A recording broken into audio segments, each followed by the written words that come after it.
গান গান গান গেয়ে গিয়ে তারপর কেক কাটবো। আরে এটা কেক করলো টু ইউ ও হ্যাপি বার্থডে টু ইউ রে এটা কি আমার জন্মদিন কি? আপুরে পানি বলতে এটাই মাথায় আসছে একটা কম্বল আপু মাঝখানে রেকর্ড হয়। আচ্ছা আপনি একটু ওই যে কেকটা কাটেন, আমি ওইটার একটা গান গাবেন একটু, ওই যে দুষ্টামি করে একটু গান। কি একটু ভিন্ন ভাবে দেখছে, কারণটা কি? কারণ আমি তো একদম খাস কি বলে খাস ঢাকাইয়া বা এরকম অন্য কোনো কিছু না। আমি ছোটবেলা থেকে ঢাকায় বড় হয়েছি। ইভেন আমি কখনো গ্রামে যাই নাই, মানে ঠিক আছে নর্মাল ভালো লাগে গ্রামে ঘুরতে যাওয়ার জন্য, ঠিক আছে আমার আপনার কি গ্রাম রয়েছে? হ্যাঁ ছিল বাট এখন নাই। গ্রাম কোথায় আপনার গ্রামটা?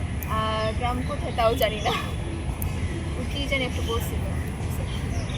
আচ্ছা আপনি তো অনার্স করছেন, হ্যাঁ এই বয়সে অনেকে আমরা দেখতে পাই যে বয়ফ্রেন্ড আছে, প্রেমিক রয়েছে, আপনার কি সেরকম? আজকে যদি বয়ফ্রেন্ড থাকতো তাহলে গাড়ি জায়গা নিয়ে বসে থাকতাম।